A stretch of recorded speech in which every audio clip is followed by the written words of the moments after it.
Assalamu alaikum wa rahmatullahi wa barakatuh. In the modern era, a group of Western scientists conducted an archaeological expedition to the Middle East to study historical relics from the era of the Prophet Muhammad. Their research found a mysterious tomb with strange conditions. The bodies inside did not rot as usual, but instead emitted a persistent, scientifically inexplicable stench.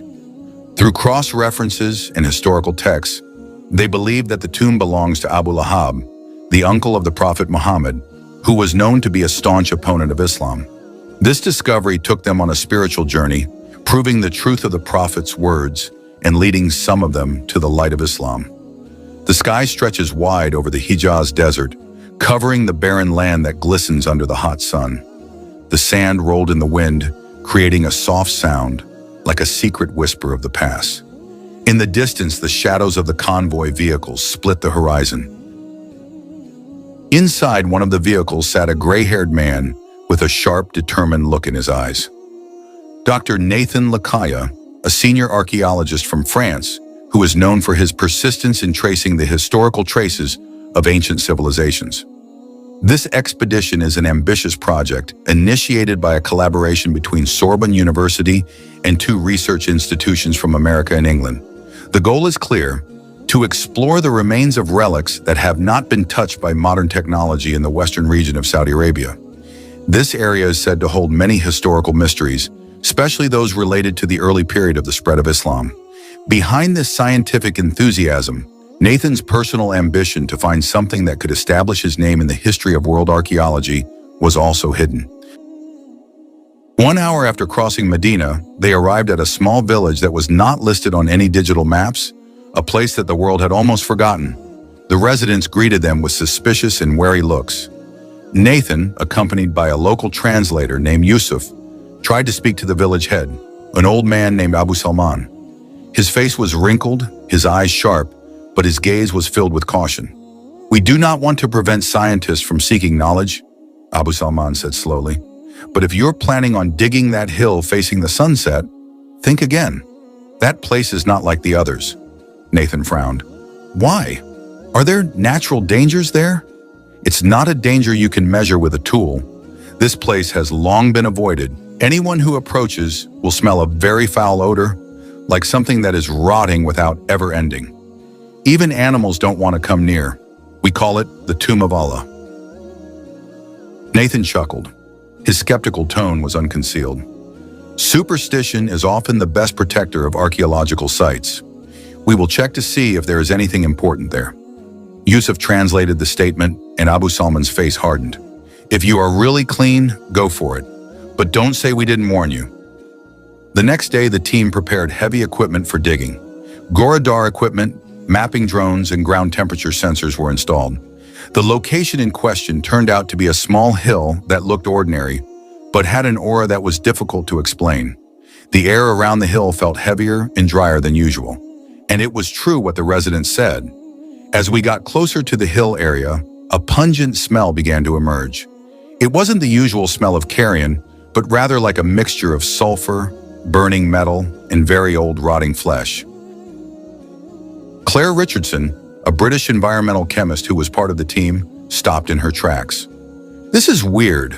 There are no signs of organic sources, no dead animals.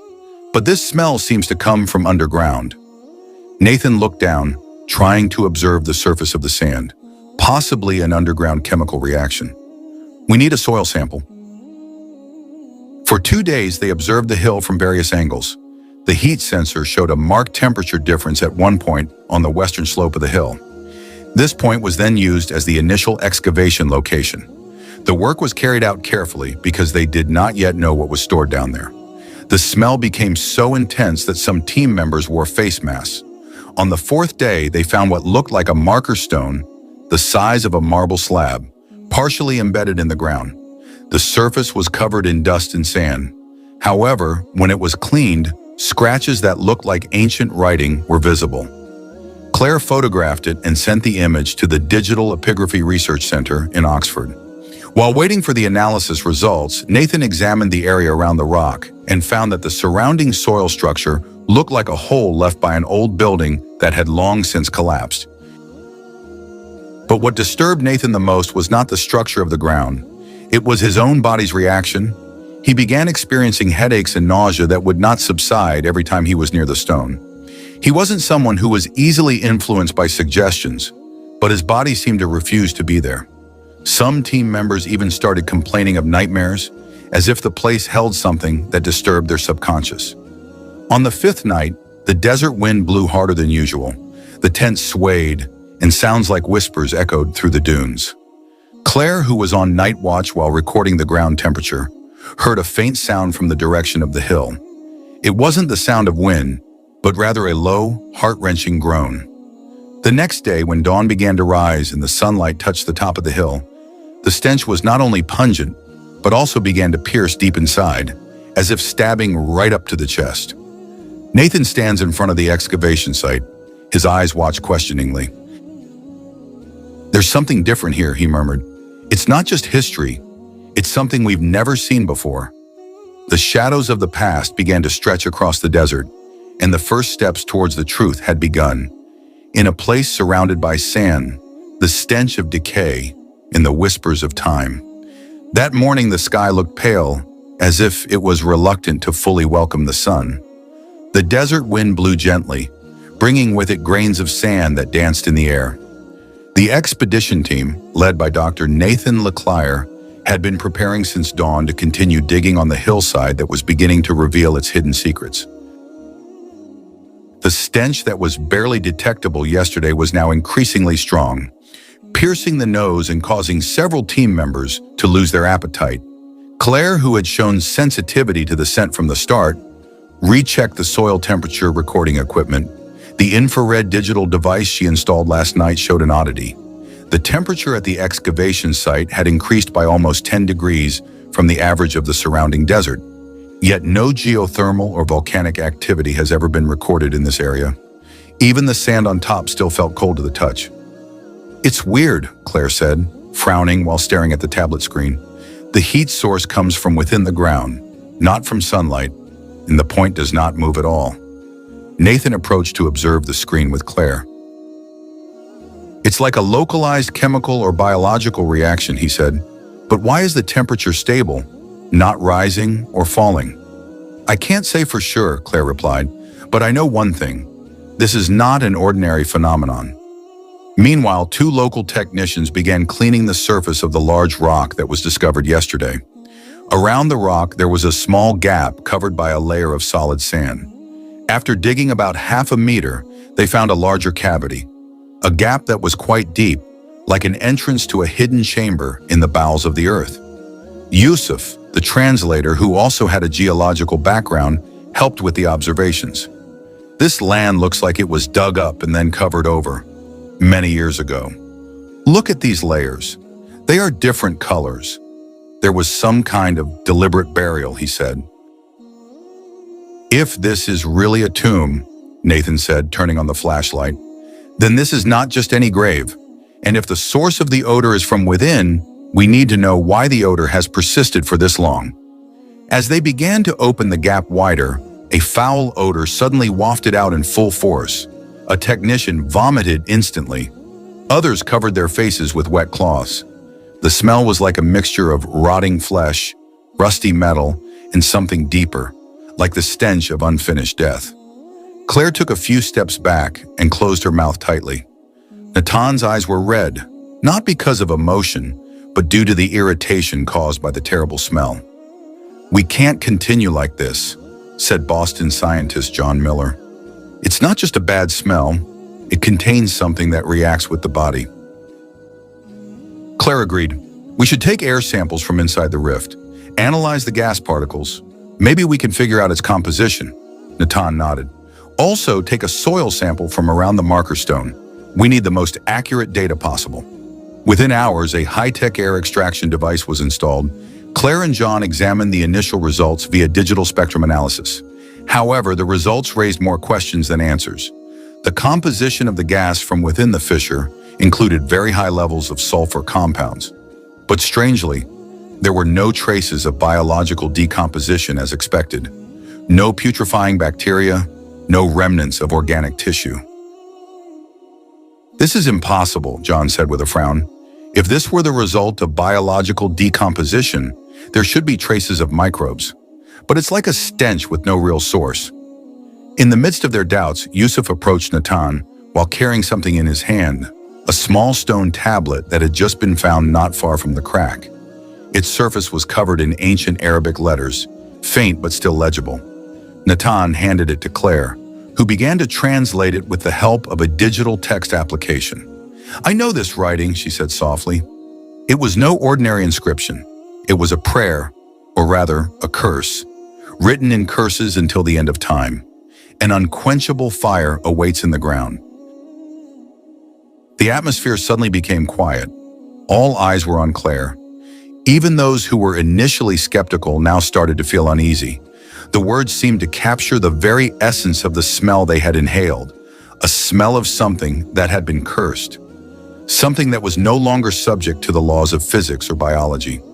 Natan held the tablet for a long time before finally saying, "Whatever is down there, we are touching something more than archaeology. This could be historical evidence, or a warning from the past." That day, the excavation was stopped temporarily, not because of doubt, but because they realized their steps had gone beyond the limits of reason they usually relied on. The smell from underground was not just a foul odor, it carried a message, and they were not yet fully prepared to understand its contents. But one thing was clear to Natan. He must keep digging, even if what he finds next could change his entire view of the world. The desert sky turned red again as dusk greeted, burning the sky with beautiful layers of orange and purple. However, none of that beauty was able to distract the expedition team, who stood transfixed in front of the tombstone fragments they had just discovered. The pieces were hidden behind piles of sand, as if intentionally protected from the outside world. But it wasn't the shape that made them pause, but what was engraved on it. The ancient Arabic letters were clearly printed, as if they had been carved yesterday. No signs of weathering, no age spots. Yet the stones were embedded in hard ground, surrounded by extreme temperatures and merciless desert erosion. Claire stroked the surface of the stone with trembling fingers. "This doesn't make sense," she whispered. "This should have been erased by the wind, eroded by time." Yusuf, who previously only worked as a field translator, was now the center of attention. His educational background in Arabic philology made him the only one who could read the engravings without the aid of software. He crouched down, observing the main piece located in the middle. The old Kufic letters were neatly engraved. He read it slowly, almost like praying, "Hadza Qabr Abu Lahab ibn Abdul Muttalib." He was silent for a moment, then looked at Natan with a pale face. "This mentions the name Abu Lahab, son of Abdul Muttalib, uncle of the Prophet Muhammad." Natan frowned, looking at Yusuf with an expression that was both doubtful and curious. "Abu Lahab? The figure in the Quran?" Yusuf nodded slowly. "Yes, the figure mentioned in Surah Al-Lahab. He was known as a strong opponent of the Prophet's preaching. In the holy text, it is stated that he and his wife will enter a turbulent hell." Claire stepped back half a step, looking at the fragments from a different angle. If this is true, then this could be one of the most amazing historical discoveries in Islamic history. But she glanced at Natan. Could this be real? Natan was still staring at the tombstone with sharp eyes. As a scientist, he knew that miracles were only truly meaningful if they could be explained, or at least verified. He did not like to jump to conclusions based on belief or oral tradition alone. He knew how history could be falsified, rewritten, or controlled by narratives that benefit certain parties. That name, he said, could have been a coincidence. The name Abu Lahab could have become popular in its time. We can't conclude anything yet. Yusuf shook his head slowly. Not just the name. See the phrase below. He pointed to the bottom of the tombstone, which was almost covered in ashes and threatened by blazing fire. This is a direct quote from the Quran, Surah Al-Lahab. It couldn't be a coincidence. John Miller, who was standing not far from them, entered the conversation. But if this is really Abu Lahab's tomb, why is it never mentioned in historical records? Even in Islamic history, there is no clear information about where he was buried. Yusuf took a deep breath. According to history, he died in a state of humiliation, and his body was left abandoned due to an epidemic. It is said that his family refused to bury him, but it could be that someone secretly buried it in this place, in a secluded and hidden place. Natan still looked restless. I need more than just the carvings to believe this is Abu Lahab's tomb.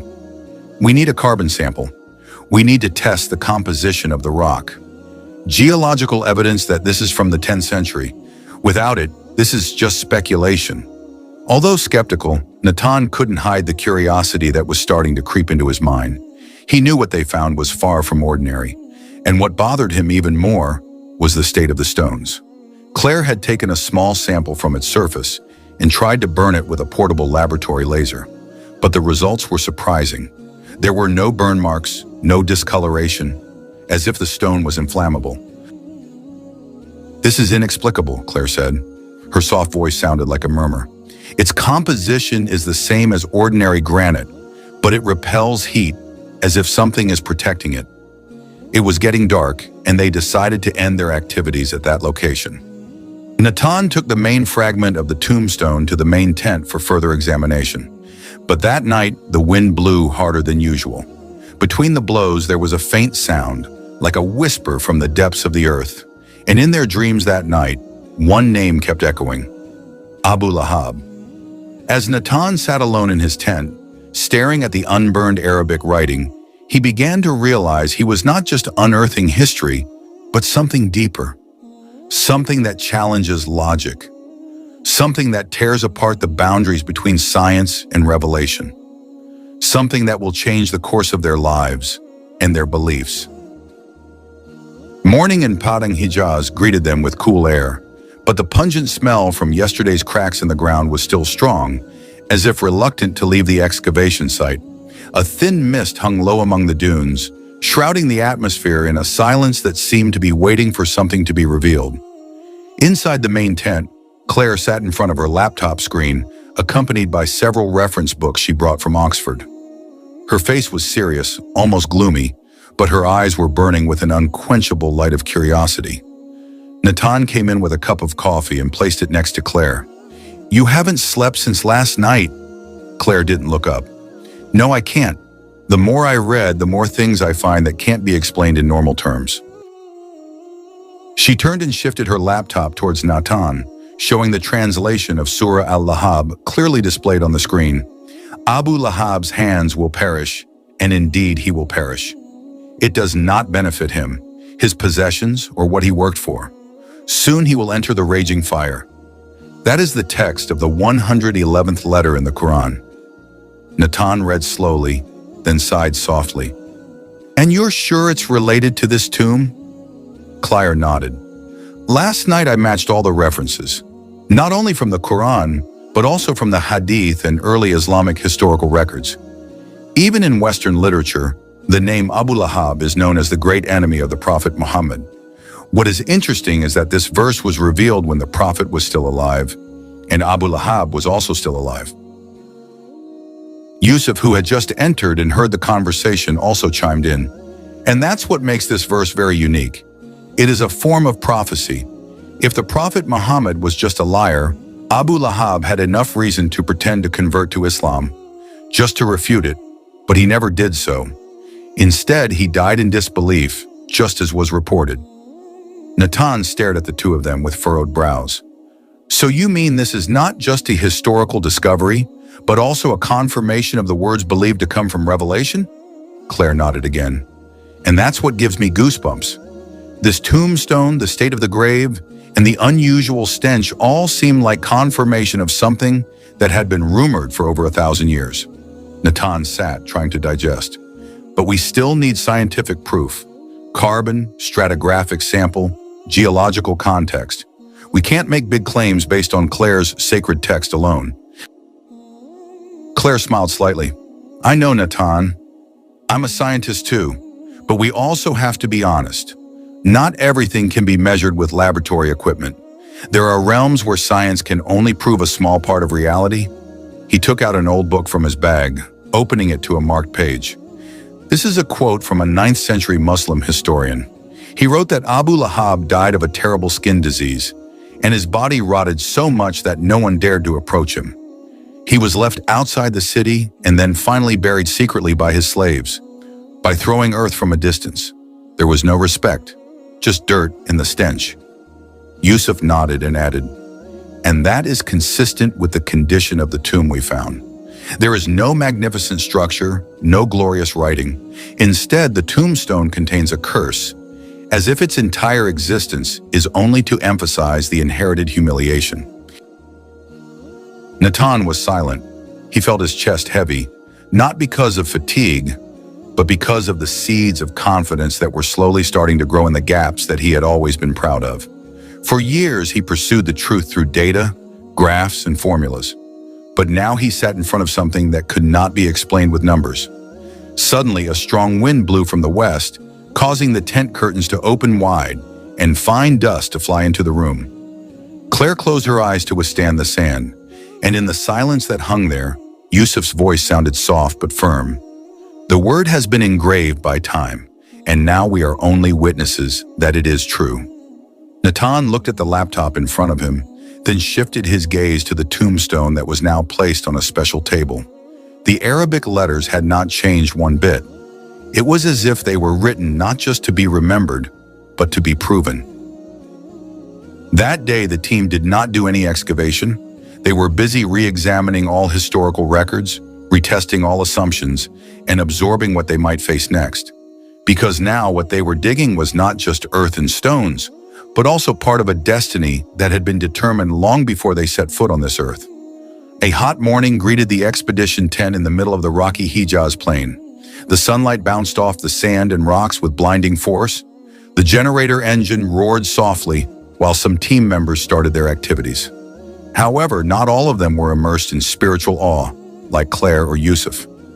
On the other hand, in the tent of two senior scientists, Dr. Michael Stein and Dr. Julia Renard sat in front of the field analysis equipment with serious expressions.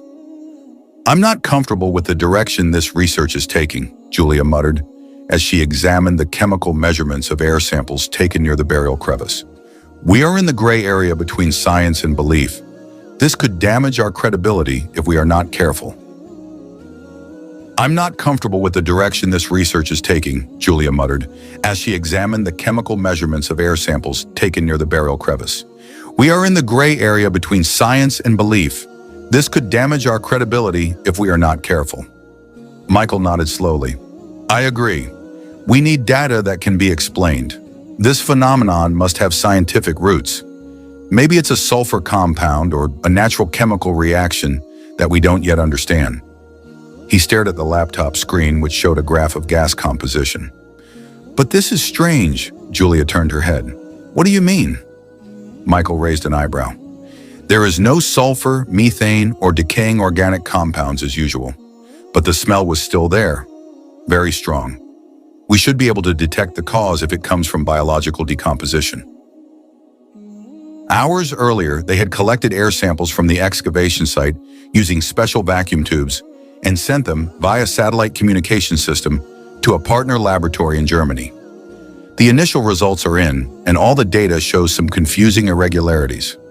The air was clean, too clean, but the stench of rotting flesh and burning sap still pierces the noses of anyone who is near the crack in the ground. "Let's try a soil sample," said Julia, taking a small vial of dust from the edge of the grave. She put it into a mini spectrometer to analyze the content of metals and organic compounds. The screen lights up, counts quickly, then stops. "Empty," she said in a flat voice. "This soil is sterile. There are no putrefying bacteria, no microbes at all. It's like it's been burned to the ground, but without any trace of heat or carbon." Michael began to feel restless. He is a Guinean with more than 2 decades of experience. He has worked in the deepest mine shafts in the Congo and active volcanic fields in Iceland. But none of those experiences prepared him for this phenomenon that defied scientific logic. "What about the tombstone?" asked Julia. "Has there been any analysis on that?" Michael shook his head. "Claire sent a small sample to Stanford University 2 days ago, but they just sent a reply this morning. The mineral composition is uncertain. The stone is like a combination of several types of granite and basalt. but has an unusual resistance to heat. Melting point cannot be measured.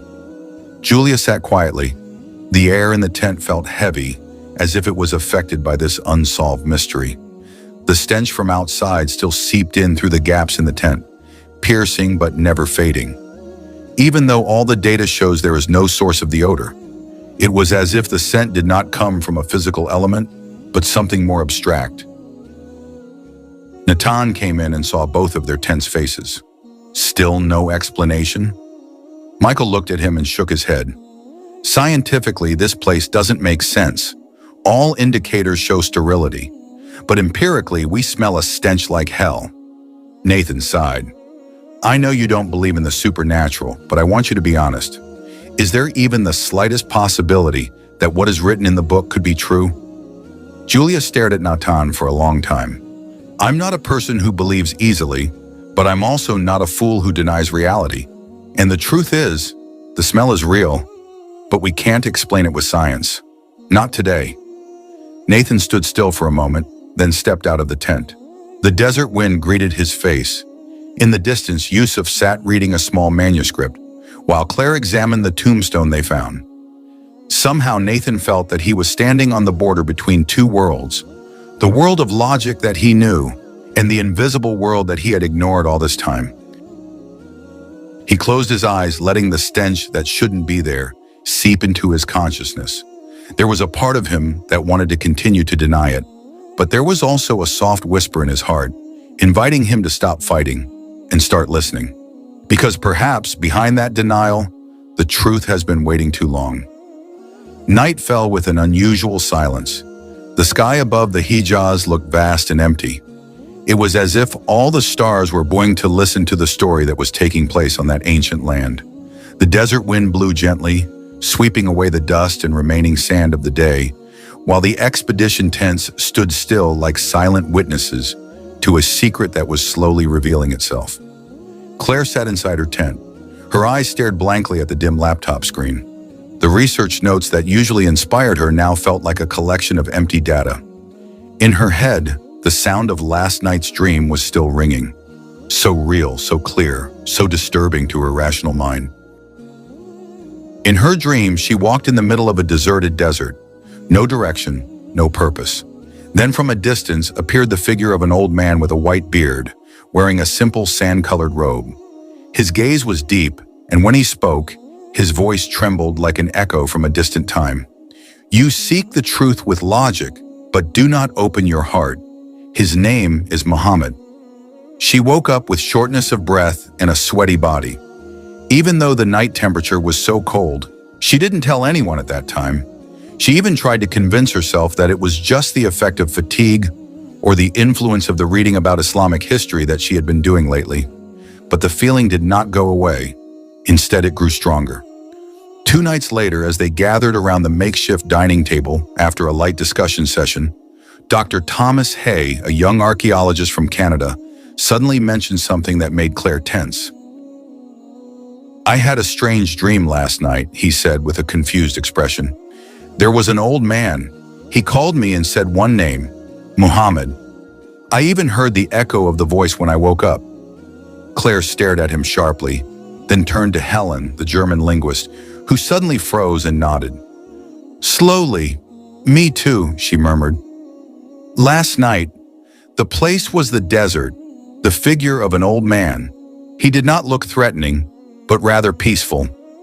The room was silent for a moment. The three of them looked at each other in disbelief that they were experiencing the same thing. Then Yusuf, who was listening from the corner of the room while sipping his tea, slowly put down his cup. It wasn't just a dream, he said in a low voice. It was a calling. Claire swallowed hard, trying to find the words. But how could we have never talked about this before? There was no common trigger. It wasn't the world that triggered the dream, Yusuf replied, but your hearts. You are knocking on the door, and now the door is starting to open. That night, after everyone returned to their tents, Claire did not sleep. She took the translated mushaf that Yusuf had given her last week. So far, she had only read it briefly, but that night, she opened the pages earnestly. Verse after verse felt like it was speaking directly to her. There was a silence that did not win. Unlike other religious texts she had studied, this book did not force. It offered, inviting, challenging the mind without insulting reason. At the same time, Thomas sat on the sand outside his tent, staring at the star-studded sky. He had never been religious, but now he felt small, very small, in the face of something so big, yet so unthreatening. There was something in his chest that he had never felt before. A strange spaciousness, like the empty space in his heart, was starting to fill with something he couldn't yet define. But it felt right. Helen, in the next tent, was crying silently. Not because she was afraid, not because she was confused, but because of a feeling of peace that just flowed without reason. She hugged the same translated mushaf. Her hands shook as she touched the cover, as if she had just realized something she had been searching for unconsciously. A clue. The next day, the three of them sat together outside the tent. Their faces still held big question marks, but now there was no more rejection. Only a deep and unstoppable curiosity. Claire spoke up, not to argue but to understand. Yusuf smiled. That was the first step. And with that step, the originally quiet night had become the beginning of an inner journey that would change their lives forever. A night that not only opened their eyes to history and evidence, but also opened their hearts to the light that they had thought belonged only to others. Now, they knew that truth was not just about data and logic. Sometimes truth came through dreams, through soft whispers that knocked on their hearts, and they chose not to close them anymore. The morning sun shone on the rocky hills of the Hijaz region. The cream tents of the international expedition stood in contrast to the dry landscape that stretched to the horizon. In the middle of the campsite, a group of scientists and researchers sat in a circle, waiting for a guest who reportedly would bring a perspective that they could not get from Western history books. Not long after, an old man with a white beard and neat, clean turban walked over. His steps were calm but sure. He was Sheikh Abdullah, a prominent Muslim historian from Medina, who had dedicated his life to researching classical Islamic history based on primary sources from ancient Arabia. His body was thin but strong, his eyes sharp but calm. There was an unfeigned authority in every movement. Claire stood up to greet him, followed by Nathan and several other members. "Welcome, Sheikh." "Thank you for coming all the way," said Natan in faltering but polite Arabic. Yusuf quickly translated so that everyone could understand what he meant. Sheikh Abdullah smiled and shook their hands. "Truth knows no distance. If Allah wills, one step can be a bridge between the past and the future." They sat inside the main tent that had been specially prepared for that day's discussion. Claire opened the conversation politely, explaining their findings so far: the lingering aroma of the grave, the ancient Arabic writing that remains intact, and the dreams experienced by several team members, all delivered in a neutral tone. Although spiritual vibrations began to infiltrate every sentence that came out of his lips, Sheikh Abdullah listened attentively. Occasionally, he glanced at the tombstone, which now stood in the corner of the tent, protected by protective glass. "You have discovered something that not all eyes should see, but more important than what you find is how you interpret its meaning," he said slowly. "Abu Lahab," he continued, "was one of the most stubborn Quraysh figures in opposing the Prophet. He was not just a hater, but an active opponent of Islamic preaching from the beginning. When Allah revealed the Surah Al-Masad, "Woe to Abu Lahab's two hands, and indeed he will perish," that was not an ordinary curse. It was a divine verdict that had never happened before. Someone was declared to have entered hell while he was still alive. The atmosphere in the tent became silent. Only the sound of the wind occasionally crept in through the gaps in the cloth. According to the Sirah books, Abu Lahab died in a terrible state. His body was affected by a disgusting skin disease that made it smell bad, and even his family was reluctant to touch his body. They left him to rot in the house for 3 days before finally being thrown into a hole and covered with stones from a distance. "There was no prayer, no shroud, no honor," said Sheikh Abdullah. His voice was deep and trembling. Natan, who was usually skeptical, seemed devastated to hear the explanation. "And the tomb that we found, if it really is the tomb of Abu Lahab," Sheikh Abdullah said gently, Then everything you experienced there was not a coincidence. The inexplicable stench, the heat that appeared without a fire source, the writing that was not erased by time, all of that was a reinforcement of the words of the messenger of Allah, who lived on revelation, not assumptions. Julia, who was sitting in the corner with a notebook in her hand, asked softly, "But why now? Why was it only discovered and revealed now?" Sheikh Abdullah looked at her deeply. "Every era has its own witnesses. Perhaps you scientists from the modern world are witnesses for this era. When people began to question everything, Allah presented evidence from places they did not expect, such as corpses that did not rot on the battlefield, or water that continued to flow from stones, like tombs that remained rotten for no scientific reason that could explain it."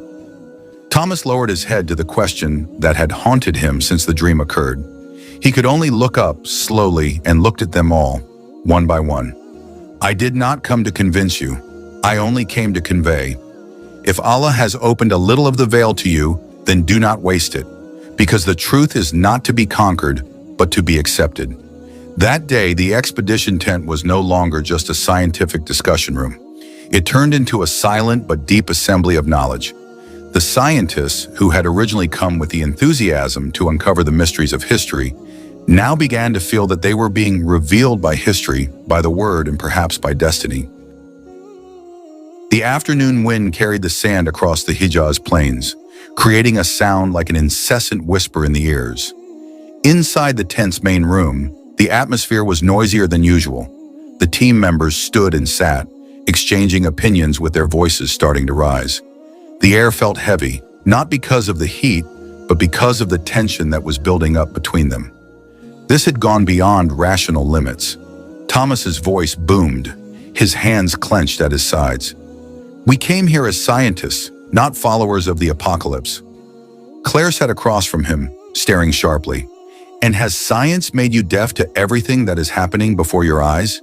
Do you think all dreams are coincidences? The inexplicable stench, the writing that doesn't fade, there is no theory that can answer that. Precisely because it can't be explained, it is not proof of anything. It could be that we haven't found the data yet," Thomas replied firmly. Claire stood up. "Or maybe you just refuse to look because you're afraid of all your beliefs collapsing." Those words made the tent silent for a moment. All eyes now turned to one point. Dr. Nathan LeClaire sat in his folding chair, looking at the lab result sheets he had checked hundreds of times. There was no data that could explain why the temperature inside the burrow remained high without any heat source. There were no active biological constituents in the air samples that could explain the persistent stench of decay. No radiation, no sulfuric compounds. But the smell remained consistent, as if coming from a dimension their instruments could not touch. "The LeClaire," said Thomas, his tone softened a little. "You have to make a decision. We're losing our way here. If we keep getting caught up in this nonsense, our team's reputation could be ruined. You're the leader." Nathan lifted his face slowly. Her eyes were puffy, not from crying, but from being awake all night, rereading historical records, studying the translated Quran, and reflecting on everything he had experienced over the past 3 weeks. He did not expect that this scientific expedition, which was initially only a project to explore ancient Arabian ruins, would tear apart the deepest foundations of his beliefs as a true rationalist. "I can't just deny everything, Thomas," Nathan said quietly but firmly. "I've seen enough things that our methodology can't explain, and I'm starting to ask questions not just as a scientist, but as a human being." Claire's voice was soft but piercing. "Maybe it wasn't science versus faith. Maybe the two weren't always at odds. Maybe we've been too arrogant all this time." Several other team members began to mutter softly. Some nodded, some looked nervous. Julia, the geologist, opened her mouth after a long silence. "I'm not religious, but that dream, that old man's voice, he mentioned the name Muhammad. I didn't even know who he was before, but now I want to know." Thomas rolled his eyes inside. "Now we're discussing revelations and dreams. Is this a spiritual seminar or a scientific expedition? Why are you so afraid of questions you don't have the answers to?" Claire asked, her voice soft but strong. Would you rather have comfortable ignorance than the shocking truth? Dr. Leckel stood up. His body was straight, but there was a clear weight on his shoulders. He looked at each person, one by one. We came here with knowledge, but we may leave with more than that. I don't believe it. I will not force an interpretation, but from today, I will not hinder any of you who want to investigate further about Islam or about anything you believe in from this experience. One thing is for sure, the truth is not afraid of being examined. Silence fell over the tent. Nathan's words seemed to cover the debate with a new blanket of logic. Logic that opens up space for faith. Outside the tent, the sun began to lower behind the dunes. Its golden light illuminated the place where science and belief collided, not to eliminate each other, but to recognize each other. As if the Hijaz earth, which witnessed Abu Lahab's stubbornness, now welcomed the doubts of modern scientists patiently and with hope. The afternoon sky above the Hijaz stretched wide with almost no clouds. The desert wind blew slowly, carrying flakes of sand that danced in the air, while the sun slowly descended behind the barren rocky hills. In the middle of the barren expanse, a rare sight occurred. 5 people stood in silence. Their eyes radiated a calmness they had never felt in their lives. Claire stood at the front.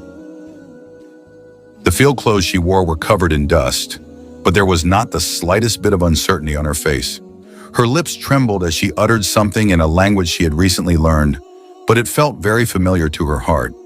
Beside her, Julia, Samir, Dr. Brennan, and even the skeptic, who was known to be skeptical, followed. Their voices slowly but surely uttered the sentence they had thought about during the long days full of inner turmoil. Ashhadu alla ilaha illallah wa ashhadu anna Muhammadin Rasulullah. A short sentence, but it seemed to shake the sky and the earth around them. Claire lowered her head, tears streaming down her cheeks.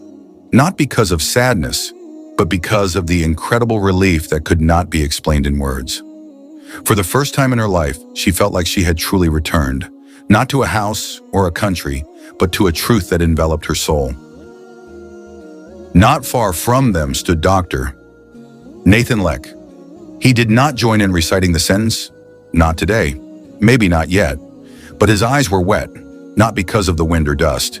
His hands tightly gripped his small journal, which he had filled with scientific notes, numbers, graphs, hypotheses. Everything now felt small compared to what he had just witnessed. He walked slowly towards Claire, who was still bowing in prostration. After they, after all, had finished their short prayers, Nathan spoke. His voice was barely audible in the afternoon breeze. "I don't know what to say," he said softly, "but I know one thing now. Not everything can be explained with numbers, formulas, or theories. I have witnessed something far beyond the laboratory." Claire looked up, her eyes red but shining. "We have all witnessed it, Nathan. We have not lost our logic. It is precisely because we use it that we have reached this point. All the evidence of the grave, the smell that never goes away, the dreams that come again, and this feeling in our hearts. It was not a suggestion, it was a call." Nathan nodded slowly. He looked up at the sky, which was starting to turn red, and then at the expanse of sand in front of him. "I think for the first time in my life, I have to learn to be quiet and listen." Night began to fall, bringing a cold air that replaced the heat of day, but none of them shivered. A small campfire was lit not far from the main tent. Not many words were spoken that night. There was only a calming silence, like a warm hug after a long and tiring journey. Samir opened the small mushaf he had brought from home. With a soft voice, he began to read Surah Al-Ikhlas, and the others listened, in reverence, as if every verse had seeped into their bones. Nathan sat a little further away, but he could not take his eyes off them. He no longer felt like the leader of the expedition, but as a witness to a transformation that could not be explained scientifically, yet was very real before his eyes. "If there is one thing I have learned," he muttered to himself, "it is that truth is not always present in the form of data. Sometimes it comes as a feeling, as light, as a silence that speaks louder than all the books I have ever read." That night, the Hijaz desert did not only hold the history of an opponent of the Prophet who was promised misery. That night, the desert became a witness to an inner awakening, prostrating itself in the silence of nature, and a testimony to the truth that had been hidden behind the walls of scientific arrogance. And perhaps it was precisely from the land that had once held it. The curse now grew a light that opened hearts that had been tightly closed, a light that could not be measured, but could be felt by anyone who sincerely sought it. The morning sky in the Hijaz radiated a golden glow as the last vehicle left the expedition location. Dust scattered slowly, wrapping the tracks of the wheels that seemed reluctant to leave the place. Behind the dismantled tents, among the ancient stones and sand dunes that were neatly arranged again as before, there were memories that would never fade with time. Claire sat in the back seat of the Jeep, looking at the field that was now part of her soul. There were no television cameras, no grand press conferences to greet her later. She knew that this expedition was not for publication or academic awards. Their discovery was not for world sensation, but to revive the heart, to change the direction of life, not just understanding. The plane that took them home to the west took off quietly. Inside it, 5 new converts sat in meaningful silence. Claire held a small mushaf, a gift from Sheikh Abdullah. She knew that her new life would be very different from before. The academic world might not accept her change of attitude so easily, but that was not what she was afraid of. The truth that she had found was far more valuable than scientific recognition. Dr. Leckel sat by the window. His eyes stared at the vast sky. He had not yet said the Shahada, but his heart had changed. In his hand was a field journal that was now more often filled with reflective notes than scientific data. Between the pages was a portrait of a stone, the tombstone they found with Arabic writing that still shines, even though time and weather have eroded its surroundings. He kept it not as evidence for debate, but as a reminder that nature holds voices that only a calm soul can hear.